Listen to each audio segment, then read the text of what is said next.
apa-apa saja syirik akbar itu. Itu ya. Kemudian ada juga yang disebut dengan syirik asghar. Apa arti syirik asghar, Bu? Syirik kecil. Saya sudah uraikan kemarin. Syirik kecil, lalu kita anggap itu perkara yang remeh. Oh tidak. Syirik kecil tetap saja dia dosa terbesar dari seluruh dosa-dosa. Walaupun judulnya syirik kecil. Hanya bedanya dengan syirik akbar, syirik besar adalah satu, kalau syirik akbar yang batal itu seluruh amalan kita yang pernah kita buat dalam hidup. Tapi kalau syirik kecil yang batal hanyalah perbuatan yang saat itu kita amalkan, itu saja yang batal. Contoh syirik kecil waktu itu kita contohkan adalah riya. Jadi kalau kita riya dalam sholat, yang batal cuma sholat itu. Tapi amalan-amalan kita yang lain, selama kita tidak riya, insya Allah tidak batal. Gitu. Yang kedua, syirik kecil, bila kita meninggal dunia, di akhirat, kita tetap masuk neraka untuk dicuci syirik kecil ini.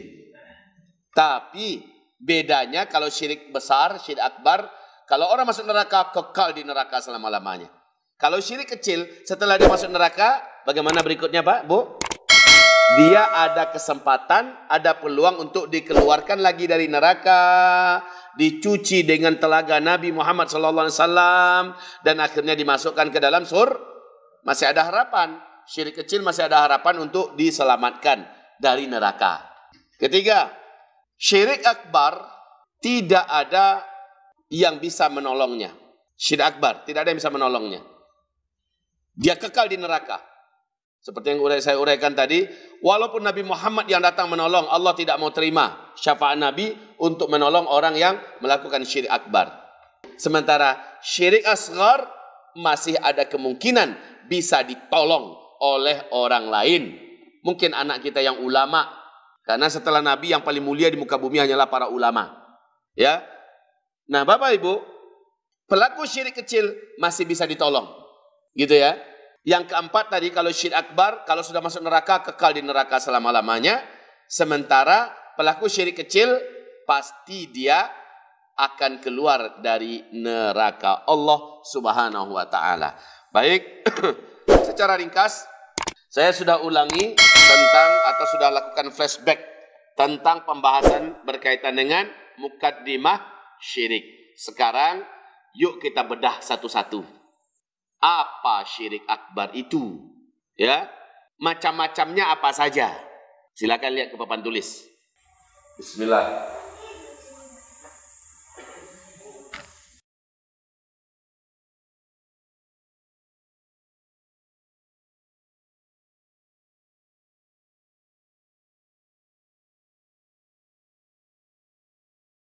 Syirik besar itu di dalam buku-buku tauhid diuraikan, dijelaskan ada 4 induknya. Syirik besar itu banyak, tapi menginduk kepada yang 4 ini. Syirik besar yang pertama disebut dengan syirkud doa wal ibadah. Ini yang pertama. Syirik doa dan ibadah. Coba lihat di seluruh buku-buku tauhid pasti dijelaskan syirkud doa wal ibadah itu apa contohnya, Buya? Saya uraikan. Syirkud doa, contoh pergi berdoa ke kuburan para wali-wali Allah yang sudah meninggal dunia. Ini berdoa dia di situ. Wahai Syekh Fulan bin Fulan, ya, tolong selamatkan anak saya. Tolong kepada Syekh dia minta tolong. Maka syirik akbar itu. Syirik akbar. Pernah orang datang kepada Nabi Muhammad, ya Rasulullah, saya minta tolong ya Rasulullah. Tolong saya ya Rasulullah. Mohon doakan kepada Allah agar saya diberi oleh Allah ini. Apa kata Rasulullah? Baik. Selagi saya masih hidup, kamu boleh minta tolong kepada saya agar saya doakan pada Allah. Saya terima. Tapi awas, kata Nabi. Kalau nanti saya sudah mati, jangan coba-coba kamu datangi kuburan saya, lalu minta agar saya mendoakan kamu kepada Allah. Padahal saya sudah mati. Langsung doakan, langsung kamu berdoa pada Allah. Jadi Nabi Muhammad saja melarang umatnya, jangan pergi ke kuburan nyolai, lalu mintakan kepada Allah. Rasulullah melarang itu. Ide Nabi ketika itu, silakan kalian minta tolong kepada saya. Jadi syirkud doa ini artinya minta tolong. Meminta tolong, ya. Jadi di sini Bapak Ibu, syirkud doa, awak kami kan cik-cik dulu. Minta tolong dalam hal yang hanya Allah yang bisa buat. Minta tolong kepada selain Allah. Kepada selain Allah dalam hal yang hanya Allah saja yang bisa melakukannya. Dalam hal yang hanya Allah saja yang mampu, hanya Allah Subhanahu wa taala saja yang mampu melakukannya. Yang mampu melakukannya. Hati-hati Bapak Ibu. Kita contohkan satu ini, Kita pergi ke dokter. Dokter itu Allah apa bukan? Bukan. Lalu apa kita katakan pada dokter? Dokter, tolonglah Pak Dokter. Yang bisa menyelamatkan anak saya sekarang ini hanya Pak Dokter. Yang bisa menyembuhkan anak saya hanya Pak Dokter. Hidup mati nyawa anak saya ini ada di tangan Pak Dokter. Ini ini masuk dalam syirkud doa. Syirik dalam hal minta padahal perkara yang dia minta tolong itu hanya Allah yang mampu melakukannya. Sekarang dia minta tolong kepada selain Allah. Itu contoh. Syirik dia. Dan itu bukan syirik kecil, syirik besar. Dia pergi ke hutan. Dia berikan sesajen. Lalu dia bertapa dalam gua. Semedi kalau kecil orang Jawa. Ya, semedi. Lalu datanglah Mbah Anu. Datanglah penghuni Anu. Datanglah Anu. Ya kan? Kemudian dia minta berikan saya kekayaan. Ada enggak yang model itu Pak? Ada. Ini minta berikan kekayaan. Itu hanya Allah yang mampu melakukannya. Tapi dia minta kepada selain Allah. Kepada selain Allah. Syirkud doa. Syirik doa. Syirik minta tolong. Dalam hal yang manusia bisa lakukan, kita minta tolong pada manusia, enggak terhitung syirik. Ya, tidak terhitung syirik. Tapi perkara yang hanya Allah yang mampu melakukannya, kita minta tolong kepada manusia, ya, kepada makhluk, maka itu syirik. Apakah manusia, apakah jin, apakah setan? Begitu. Baik. Ini hanya contoh-contoh ya syirkud doa. Minta tolong kepada penghuni pohon angker. Ya. Pohon beringin. Oi, mbah yang menghuni pohon beringin ini, kami mohon keselamatan dari segala wabah COVID-19. Dia minta tolong pakai sesajen, ya. Pokoknya pakai sesajen atau tidak pakai sesajen itu termasuk syirik besar. Ya, termasuk syirik besar. Baik. Bahasa yang benar, kalau kita sakit wajib berobat. Hadis sahih riwayat Abu Daud. Tadawau. Kalau kamu sakit wajib berobat. Tetapi wala tatadawau bil haram. Jangan kamu berobat dengan cara yang haram atau bahan yang haram, obat yang haram. Nah, sekarang kita datang pada Pak Dokter. Pak Dokter, Bu Dokter, ini anak saya. Entah apa sakitnya, pokoknya begini-begini. Tolong Pak Dokter, mudah-mudahan Allah berikan kesembuhan pada anak saya melalui Pak Dokter. Melalui Bu Dokter, itu bahasa yang benar. Ya, itu bahasa yang seharusnya. Mudah-mudahan Allah berikan kesembuhan kepada saya, kepada anak saya melalui Bu Dokter, melalui Pak Dokter. Baik. Ini tentang syirik doa, ya. Syirik dalam hal minta tolong kepada selain Allah, dalam hal yang hanya Allah Subhanahu wa taala saja yang mampu melakukannya. Ya, ada mampunya di sini. Syirkul ibadah. Syirik dalam hal ibadah. Ini masih masuk dalam hitungan syirik yang pertama, syirik besar yang pertama. Jadi yang ini nih panjang urunutannya ke bawah nih. Banyak nih urunutannya ke bawah. Meminta tolong kepada selain Allah banyak nih. Kepada jin, kepada dukun, kepada polisi. Pak polisi, tolong selamatkan nyawa saya, tolong selamatkan. Yang bisa menyelamatkan nyawa kita siapa? Allah. Sekarang kita berharap dan meminta, mohon sampai menangis pada Pak polisi. Selamatkan nyawa saya mau dibunuh orang.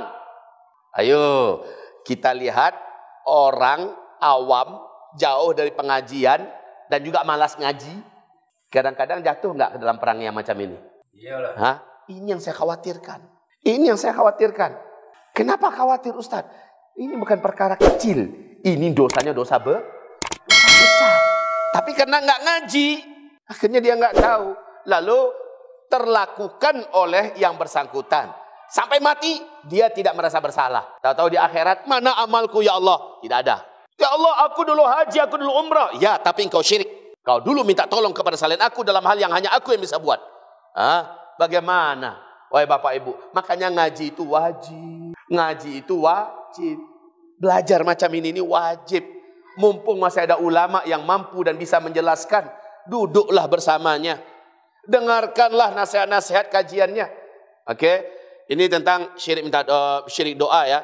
Dan ini anaknya ke bawah banyak nih. Anaknya banyak nih ke bawah. Ya. Berikutnya dan ibadah, syirik ibadah. Apa contoh syirik ibadah? Bagaimana contoh syirik ibadah? Hati-hati, Bapak Ibu. Contoh syirik ibadah. Seseorang menyembelih sesuatu, dia niatkan sembelihan itu untuk keamanan kampungnya. Nanti kepala sembelihan ini ditanam di hutan anu, di bawah pohon anu, di tempat anu yang ditunjuk oleh orang pintar di kampung itu, di negeri itu. Ya, kalau tidak kampung itu akan mengalami bencana, akan mengalami wabah dan sebagainya. Sehingga warga dan masyarakat di bawah bimbingan orang pintar dan kepala kampung setuju untuk melakukan sesembahan. Namanya sesembahan. Ya, Bapak Ibu, Indonesia termasuk yang banyak punya kepercayaan macam ini. Betul tidak? Padahal nyembelih sesuatu itu bahagian daripada ibadah itu. La yuraqad damu illa lillahi azza wa jal. La yunhar illa lillahi azza wa jal. Tidak boleh sesuatu dialirkan darahnya kecuali adalah untuk Allah Subhanahu wa taala. Sekarang diniatkan untuk selain Allah, maka Allah anggap itu masuk dalam syirik besar, namanya syirik ibadah. Saya contohkan ya, Bapak, Ibu, di zaman Umar bin Khattab radhiyallahu anhu berkuasa, Mesir ditaklukkan. Negeri Mesir ditaklukkan. Mesir itu sumber kehidupan utama warga adalah mengandalkan air sungai Nil. Sungai Nil, sungai terbesar dan terpanjang di dunia. Air sungai Nil ini setiap tahun minta darah gadis perawan. Ini kisah nyata. Dalam buku-buku sejarah ada ini. Ya. Tiap tahun air sungai Nil minta darah. Dan darah itu bukan dipotong begini darahnya netes, enggak kayak gitu. Dipotong leher mati. Gadis perawan, tiap tahun dia minta satu. Ketika Islam masuk ke Mesir, Umar bin Khattab memerintahkan Amru ibnul As radhiyallahu anhu, sahabat Nabi yang mulia ini, menjadi gubernur di Mesir. Melihat adat yang salah ini, Amru ibnul As melarang. Jangan lagi sembelih wanita. Mau perawan, mau nenek-nenek, pokoknya jangan sembelih orang. Jangankan orang, hewan pun tak boleh untuk diberikan kepada sungai Nil. Kenapa? Itu syirik. Syirik besar. Apa kata warga? Wahai gubernur, bila kami tidak lakukan, maka air tidak akan mengalir dan tidak akan keluar dari mata-mata airnya. Bagaimana kita bercocok tanam? Bagaimana kita akan hidup? Makan minum kita bergantung pada sungai Nil ini. Apa kata gubernur Mesir Amr ibn al-As? Pokoknya itu tidak boleh. Allah Subhanahu wa taala yang mengalirkan air, bukan siapa-siapa. Ternyata memang karena taat pada pemimpin yang telah menaklukkan Mesir, yaitu Umar Amr ibn al-As, akhirnya enggak disembelih lagi seorang gadis perawan. Tak mengalir air sungai Nilnya. Berhenti, Pak. Bingung. Amr ibn al-As yakin ini ada kerjaan setan ini. Tapi beliau belum tahu caranya gimana, solusinya baiknya gimana. Maka dia pun berkirim surat kepada Khalifah Islam pada masa itu, yaitu Umar ibn Khattab radhiyallahu anhu. Berkirim surat. Dengan cepat sampai surat itu ke tangan Umar bin Khattab, dibaca oleh beliau. Umar bin Khattab radhiyallahu anhu, Khalifah Islam yang sangat cerdas. Dia langsung membuat surat. Tapi surat ini bukan ditujukan kepada gubernurnya. Dia baca surat dari gubernur, dibaca, paham dia balas suratnya. Tapi bukan untuk si gubernur surat yang ditulis oleh Umar bin Khattab. Tahu enggak Bapak Ibu, buat siapa surat itu ditulisnya? Untuk Sungai Nil. Untuk Sungai Nil. Demi Allah Bapak Ibu, ini kayak dongeng. Kok Sungai Nil dikirimin surat? Kan begitu. Sungai dikirimin surat. Tapi Umar tahu, Sungai Nil itu makhluk Allah. Lobang-lobang mata air itu selama ini keluar lalu tersumbat karena tidak diberikan sesajen yang dianya adalah syirik besar. Ya, itu pasti ada menyumbatnya, dan yang menyumbat pasti setan. Ujung-ujungnya kata Pak Wali tadi, setan. Maka tulisan surat Umar bin Khattab jelas Pak, masuk dalam buku-buku sejarah Islam. Apa kata Umar? Hai Sungai Nil, saya Umar bin Khattab, Amirul Mukminin, Khalifah Islam. Saya menyampaikan surat ini kepada engkau. Bila engkau adalah makhluk Allah dan mengalir atas kehendak Allah, maka tetaplah engkau mengalir. Tapi jika engkau bukan merasa makhluk Allah dan engkau mengalir bukan dengan kehendak Allah, silakan buat apa yang engkau ingin kau buat. Dari Umar bin Khattab. Lebih kurang begitulah. Setelah itu digulungnya surat, diberikan kepada kurir tadi. Apa kata Umar? Nanti katakan pada gubernur saya yang di Mesir, setelah surat ini sampai ke tangannya, bacakan surat ini nanti di depan seluruh warga dan rakyat Mesir, dan suruh mereka menyaksikan engkau lemparkan surat ini ke ulu Sungai Nil. Ya, buat warga menyaksikan. Ini Bapak Ibu, kalau bukan akidah yang dalam, kalau bukan itu, tidak akan mungkin Umar bin Khattab sampai pada kesimpulan itu. Lemparkan surat ini ke ulu Sungai Nil, di situ sumber-sumber mata airnya, dan biarkan warga menyaksikan. Maka Bapak Ibu, singkat cerita, Amr ibn al-As, gubernur Mesir pun mengumpulkan warga dan rakyat Mesir agar mereka mentauhidkan Allah dengan sebenar-benarnya. Lalu apa kata Amr ibn al-As? Hai warga Mesir, lihat oleh kalian. Ini surat Umar bin Khattab, Amirul Mukminin kita, kepada Sungai Nil ini. Sesungguhnya yang menjadikan Sungai Nil selama ini bergantung kepada darah perawan, karena itu permintaan setan agar kalian mensyirikkan Allah Subhanahu wa taala. Bapak, Ibu, bagi tahu kepada Bapak Ibu sedikit ya. Umar bin Khattab ini termasuk figur yang paling ditakuti oleh setan. Ya. Umar bin Khattab ini termasuk figur yang paling ditakuti oleh setan. Kata Rasulullah, kalau setan mendengar nama Umar bin Khattab, maka mereka akan langsung lari terbirit-birit. Bahkan kata Rasul, kalau Umar mau melewati sebuah jalan, saya benar-benar menyaksikan setan-setan bangsa jin dari jalan yang akan ditempuh oleh Umar, jarak 100 meter sudah lari terkentut-kentut sambil ketakutan. Ibarat awak tu tak panca-panca ya ke jambannya dek takutnya, ya, karena saking takutnya dia Umar mau lewati jalan itu. Hal ini hampir sama Pak, hampir sama ketika Imam Ahmad Ibnu Hanbal sedang memberikan ceramah macam saya ini. Tahu-tahu ada orang kesurupan. Hebat kali kesurupannya. Diruqyah oleh ahli ruqyah enggak mempan-mempan. Setan yang ada dalam badan orang yang kesurupan itu bandelnya luar biasa. Lalu datanglah orang ini kepada Imam Ahmad bin Hanbal. Kita kesampingkan cerita Umar bin siapa tadi? Umar bin Khattab sebentar ya.